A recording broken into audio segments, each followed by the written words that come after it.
Why does rejection cut so deeply, even when it comes from people we don't really care about? It's not just about them, it's about you. Rejection holds up a mirror, showing you the parts of yourself you've been avoiding. What if I told you the pain isn't about their opinion, but about your own self-rejection? Stick around, because what you'll uncover might just change the way you see yourself forever. Rejection's sting isn't just a blow to your ego, it's a full-body experience that can catch you off guard, no matter how prepared you think you are.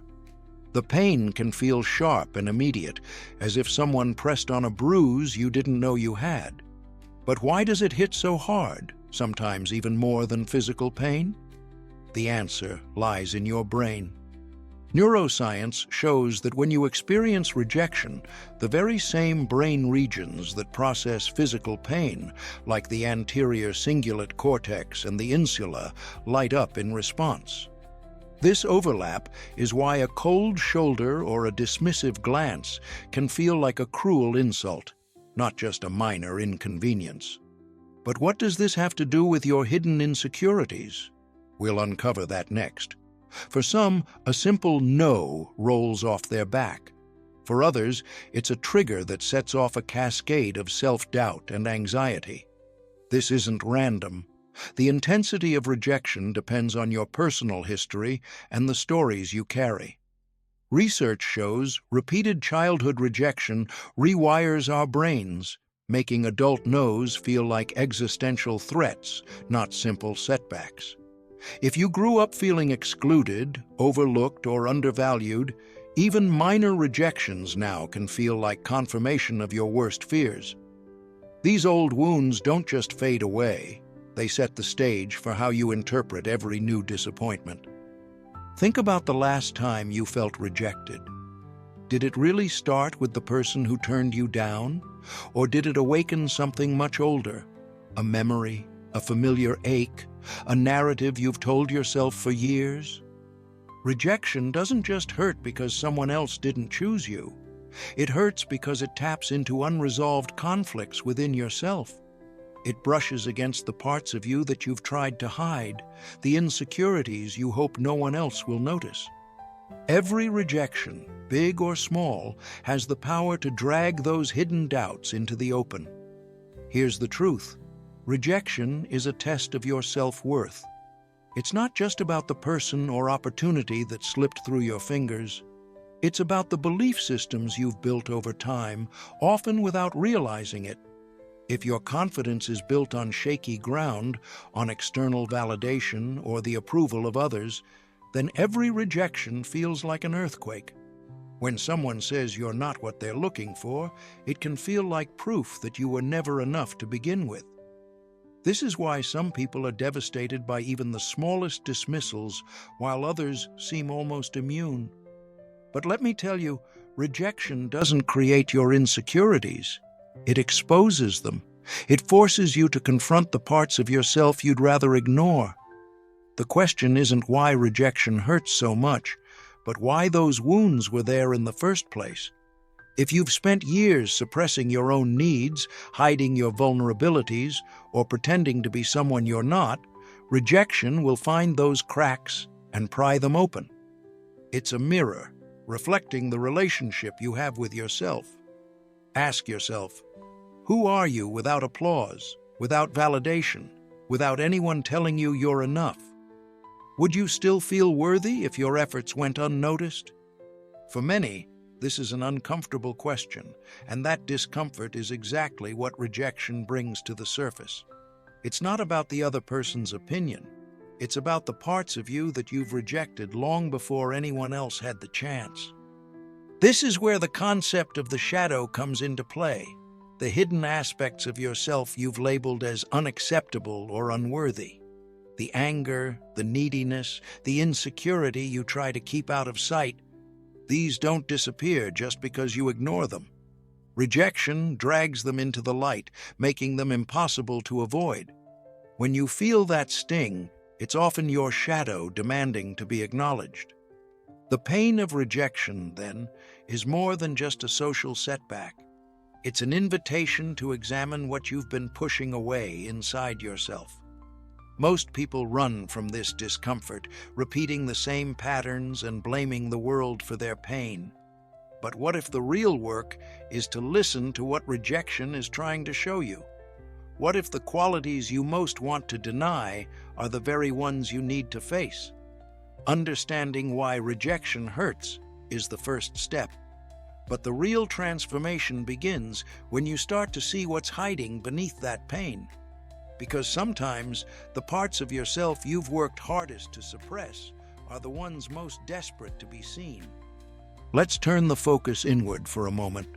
You might think the things that irritate you about other people are just quirks or flaws on their part.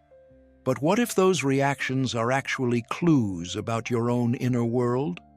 The arrogant coworker who never misses a chance to show off, the friend who seems too comfortable in the spotlight. These people might bother you not because of who they are, but because of something unresolved in yourself. This is where Carl Jung's concept of the shadow becomes impossible to ignore. Your shadow, those impulses and emotions you've labeled unacceptable, never vanishes. It simply goes underground. Maybe you were told as a child that anger is bad or that wanting attention makes you selfish. So you pushed those feelings down, deciding they had no place in the person you wanted to become. But those parts of you don't just disappear. They gather strength in the dark, shaping your reactions, your relationships, and especially the way you process rejection. The more you try to keep these aspects hidden, the more they influence you from behind the scenes.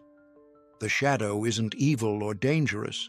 It's simply the sum of everything you've decided doesn't belong in the light. This includes anger, jealousy, insecurity, and even desires you think are too much. But here's where things get complicated. These suppressed traits don't stay locked away. They leak out through projection. That's when you unconsciously assign your own rejected qualities to someone else, reacting to them as if they're the problem. Ask yourself, what part of you have you been denying that shows up every time you judge someone else?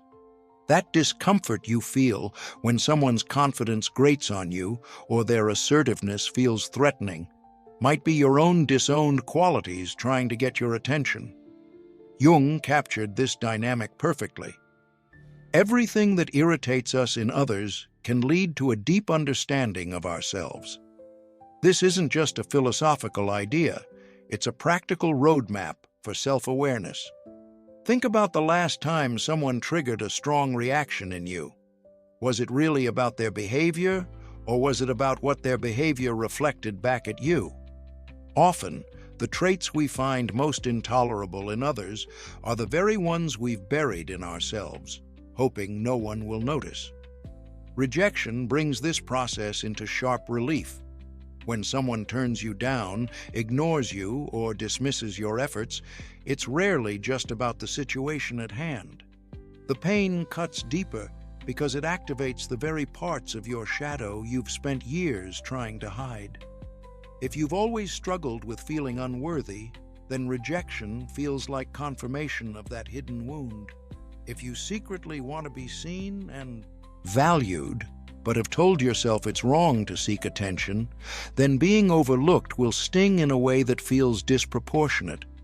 Rejection doesn't just bruise your ego, it exposes the raw places you thought you'd managed to keep hidden. Let's make this concrete. Imagine you pride yourself on humility, always keeping your head down, never asking for much. You meet someone who is unapologetically confident, who claims space and attention without hesitation. Their boldness bothers you, maybe even embarrasses you. Why? Because somewhere in your shadow is a desire for that same confidence, a longing to be seen and heard without apology. Their behavior isn't just annoying, it's a reminder of what you've denied in yourself. That irritation is your shadow surfacing, demanding to be recognized. Modern psychology supports Jung's view. Studies on projection show that we're most critical of traits in others that we can't accept in ourselves. It's a defense mechanism, but it's also an opportunity for growth. When you find yourself triggered by someone else's actions, the question isn't, what's wrong with them, but what am I refusing to acknowledge in myself? Projection is a mirror, and when rejection enters the picture, that mirror becomes impossible to ignore. So, is it possible that every painful rejection is really about the parts of yourself you've already decided aren't good enough? More often than not, yes. Rejection feels so devastating because it shines a light on the qualities you've tried hardest to suppress. If you've made peace with your flaws, if you've integrated your shadow, then rejection still hurts, but it doesn't define your worth. The pain is manageable, not overwhelming. Understanding your shadow isn't just an abstract exercise. It changes how you experience rejection in real time. When someone says no, overlooks you, or criticizes you, you have a choice. You can see it as proof of your inadequacy, or you can use it as a prompt to explore what's being activated inside you. Are you genuinely hurt by their actions, or is their response echoing an old story you've told yourself? The shadow isn't your enemy. It's a guide to the parts of you that need attention, compassion, and ultimately, acceptance. This is the real shift. Rejection doesn't have to be a verdict. It can be a tool for self-discovery. The emotions that rise up, anger, shame, envy, are not problems to solve, but signals pointing to what's unresolved within. Most people never reach this level of self-awareness. They stay trapped in the cycle, blaming others for their pain, never realizing how much of it is rooted in the way they treat themselves. But what if the harshest rejection isn't coming from the outside at all? Most people spend their lives chasing acceptance from others, but rarely stop to notice the subtle ways they turn away from themselves. Self-rejection isn't dramatic. It's not a single moment of self-doubt or an obvious act of self-sabotage. It's quieter, woven into the fabric of your everyday choices. It's when you say yes to something you have no interest in, just to avoid disappointing someone. It's when you keep your real opinions to yourself because you're afraid of making waves. It's when you look in the mirror and decide, without saying a word, that you need to change something about yourself before you can be worthy of love or respect. Each of these moments chips away at your authenticity, bit by bit. You don't wake up one day and decide to abandon who you are. It happens slowly, conditioned by the world around you. From the time you're a child, you learn what makes people smile, what earns you praise, and what gets you left out. Maybe you discovered that being agreeable kept the peace, or that hiding your disappointment made you seem strong. So you start trimming away the parts of yourself that don't fit the mold. The result? You end up living a version of your life that's been edited for someone else's comfort, not your own. This kind of self-abandonment isn't loud, but it's relentless. It creates a split inside you, a growing distance between who you really are and who you think you need to be. Every time you ignore your own needs or silence your own voice, you reinforce the belief that your real self isn't worth protecting. Over time, that belief becomes the foundation for your self-esteem.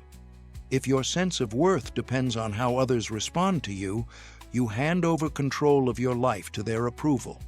When you get it, you feel validated. When you don't, you feel rejected. But the original rejection was your own. Modern life only intensifies this split. Social media, for example, is designed to reward curation over authenticity. You scroll through feeds filled with flawless images, clever captions, and perfectly timed updates. But what if that polished feed is costing you more than you think? The effort to appear perfect isn't just about impressing others.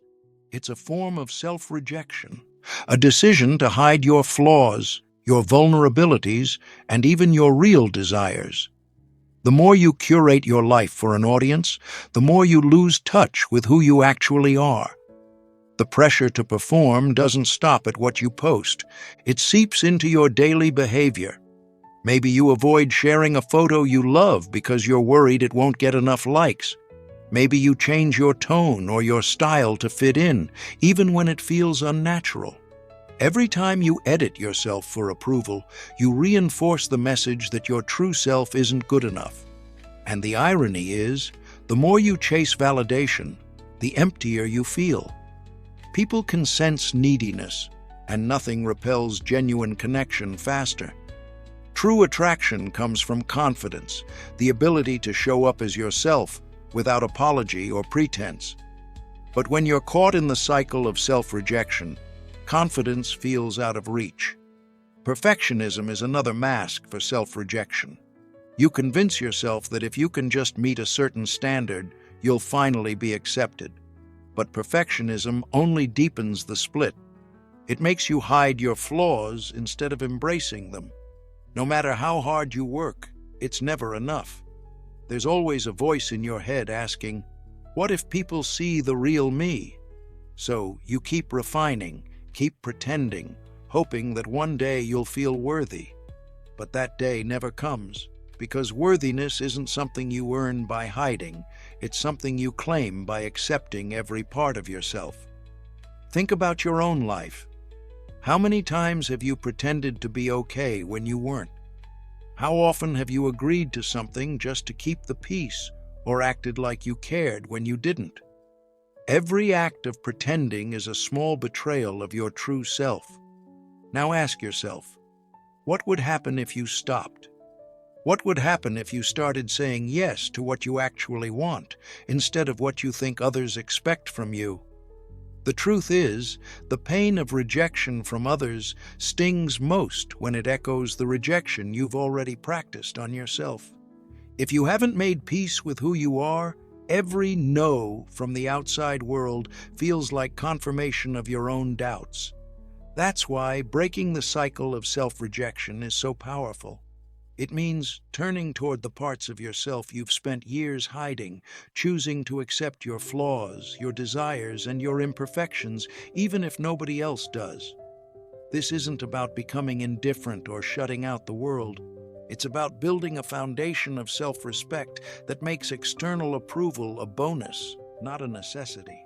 Because when your sense of worth comes from within, you stop needing others to fill the gaps you've left in yourself. And that shift changes everything. Independence isn't just a personality trait, it's the foundation of real magnetism. When you stop looking for someone else to fill the gaps in your self-worth, you send a signal that's impossible to fake. You're already whole. The world is full of people who mold themselves to fit expectations, who chase after approval, who edit their personalities for acceptance. But when you encounter someone who doesn't need to be chosen, who stands in their own value without apology, you feel it immediately. That's the quiet draw of emotional independence. It's not arrogance or coldness. It's the calm certainty that you have nothing to prove. Think about the last time you saw someone who truly owned their space. Not the loudest person in the room, not the one performing for attention, but the one who seemed completely at ease, unmoved by praise, unshaken by criticism. That kind of presence is rare, and it stands out because most people are still chasing what that person has already found within. Emotional independence makes you magnetic because it's so uncommon. When you don't need validation, you become the kind of person others want to be around. You create a gravity that draws people in, not because you're trying to, but because you're not trying at all. The paradox is that the more you chase validation, the less of it you get. Neediness is a repellent. It signals that you're unsure of your own value. People sense desperation, and it pushes them away. If you're always reaching for approval, you're telling the world that you don't believe you're enough. Why would anyone else believe it if you don't? Emotional independence flips this script. It's the difference between moving through life with open hands, hoping someone will fill them, and moving through life with your hands at your sides, knowing you're already carrying what you need. There's real evidence for this.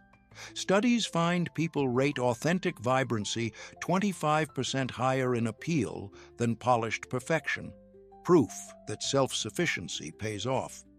Confidence and authenticity aren't just preferences, they're the traits people instinctively seek out. But it's not the kind of confidence you manufacture. It's the kind that comes from knowing yourself, from making peace with your flaws, and from refusing to outsource your self-worth to anyone else. When you show up without the need to be liked, your presence becomes a rare commodity. Here's the truth: every time you chase after someone's approval, you're sending a message that you're not enough on your own. You shrink, you compromise, you silence the parts of yourself that might be rejected. And in doing so, you end up feeling invisible, not just to others, but to yourself. The moments you walk on eggshells, adjust your personality, or hide your real opinions just to keep someone's attention, those are the moments you lose connection with who you really are. Approval seeking might bring a fleeting sense of belonging, but it's never real connection. It always comes at the cost of authenticity. The less you need to be chosen, the more you are. That's the paradox of attraction. People are drawn to those who don't need them to feel whole. Emotional independence isn't about not caring. It's about caring in a way that doesn't depend on someone else's response. It's the freedom to be yourself, to say yes when you mean it and no when you don't, to let rejection roll off your back because you know it doesn't define you. That's real power, and it's what makes you stand out. This isn't about withdrawing from the world or pretending you don't care.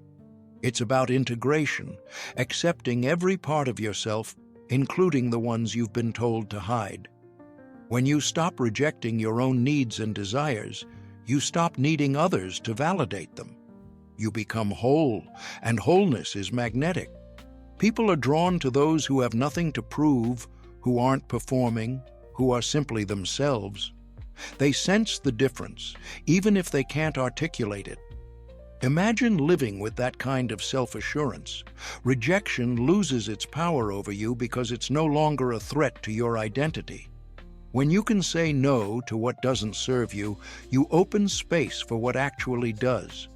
You attract by choice, not by need. Life rewards authenticity, not perfection, not performance, but the courage to be exactly who you are with nothing held back. Start experimenting. Notice one moment today when you resist seeking approval and observe how it shifts the energy around you. The world responds to those who choose themselves first, not because they're better than anyone else, but because they've stopped waiting for permission to exist. This is the foundation of real attraction, and it's available to anyone willing to stop chasing and start accepting. But what if the only thing standing between you and that kind of peace is the part of yourself you've been trying to bury?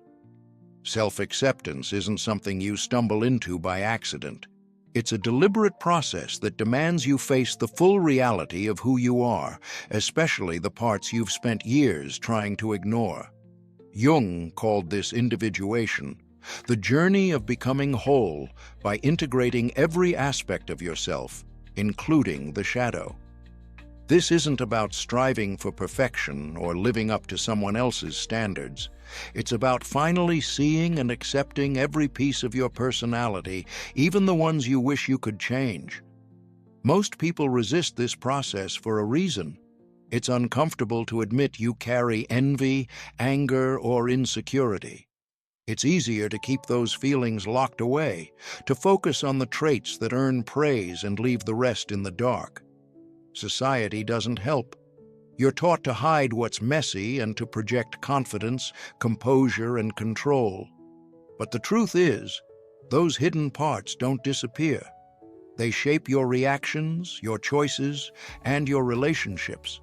The more you deny them, the more power they have over your life. Think about the people you find most compelling, not the ones who seem flawless, but the ones who are unapologetically real. The ones who own their mistakes, speak honestly about their fears, and don't bother pretending to be perfect. There's a reason you trust them. They're relatable. They show you it's possible to live without the constant pressure to perform.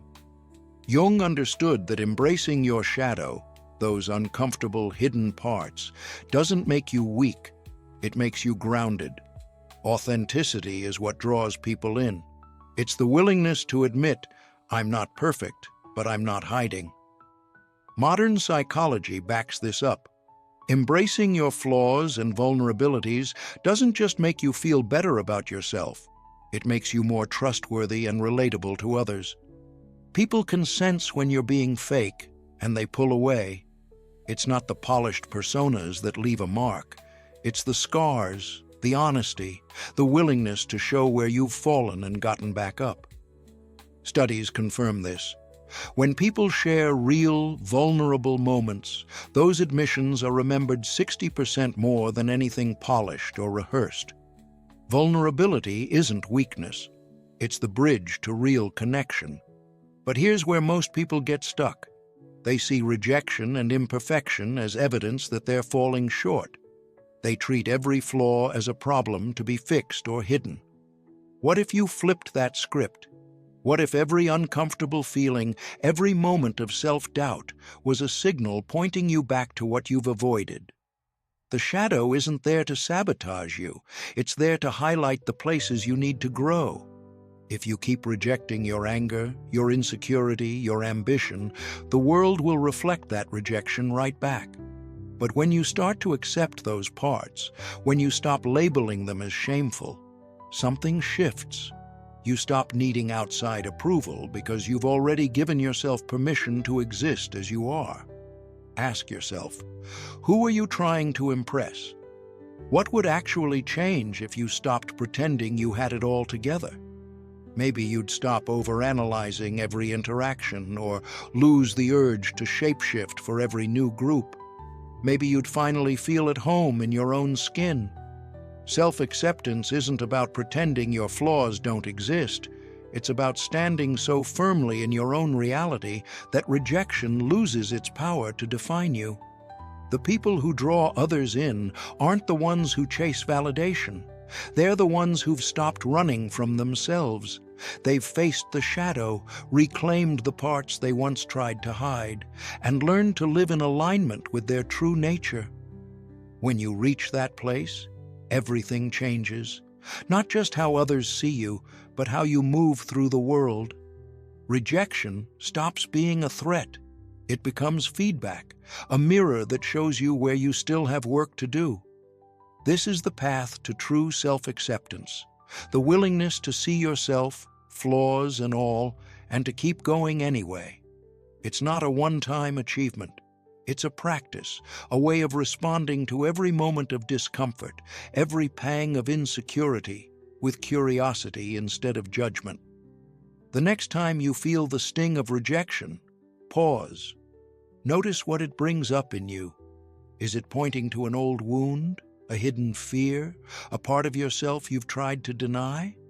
If so, that's not a setback. It's an invitation. Because every rejection, every uncomfortable truth is a chance to get closer to the person you were meant to become. Understanding this changes the way you see rejection itself. Instead of a wall, it becomes a doorway. Instead of a verdict, it becomes a map. And that map, if you're willing to read it, can lead you to the kind of self-acceptance that doesn't depend on anyone else's approval. If you look closely, rejection isn't just a setback, it's a signal. Instead of treating it as final, try seeing it as a direct pointer to the parts of yourself that need attention. It's uncomfortable to realize that something you've spent your life avoiding, fearing, or resenting might actually be the very thing that can teach you the most. Most people see rejection as a wall, a harsh judgment, a closed door, a verdict on their worth. But that's not what's really happening. Rejection is a spotlight on the places you're still unfinished, the places that quietly ask for growth. Rejection works like a diagnostic tool. Every time you feel that sting, whether it's being passed over for a job, ignored by a friend, or left out in a relationship. It's more than just disappointment. It's a mirror you can't avoid, one that reflects the insecurities and doubts you'd rather not face. The pain isn't just about what happened, it's about the story you've been telling yourself underneath it all. When you get rejected, you're forced to confront the parts of yourself you've tried to hide, the ones that still believe, deep down, that you're not enough. Look at your own patterns. Maybe you keep finding yourself drawn to partners who can't meet your needs, and every time it ends, it feels like proof you're unlovable. Maybe you keep getting overlooked at work, and each missed opportunity chips away at your confidence. These aren't just unlucky breaks. They're patterns, and patterns are messages. Rejection repeats itself in your life not because you're doomed, but because there's something you haven't faced. Each no is like a pin on a map, marking the same territory over and over, the territory of your unresolved beliefs, your unhealed wounds, your hidden fears. Carl Jung said, "Everything that irritates us in others can lead to a deep understanding of ourselves." That irritation, that pain, isn't just about someone else's actions. It's about what their actions awaken in you. When rejection feels personal, it's because it's hitting a nerve that was already exposed. The truth is, the pain of rejection comes from within. It's not about the person who said no or the opportunity that slipped away. It's about the part of you that already felt inadequate and now has nowhere left to hide. Most people run from this mirror. It's easier to blame others, to call them blind or cruel, than it is to ask what the rejection is revealing about your own story. But if you're willing to look, you'll see that rejection isn't about failure. It's about information. It tells you exactly where you need to grow, where you need to heal, and where you're still handing over your self-worth to someone else's opinion. So what? Do you do with this information? You use it. When you feel that sting, pause and ask, what is this rejection actually showing me about myself? If you notice the same pain coming up again and again, that's not a coincidence. It's a message. Maybe it's telling you to set better boundaries. Maybe it's pushing you to face the fear you keep avoiding. Maybe it's showing you that you still measure your value by someone else's standards. The repetition isn't punishment, it's guidance.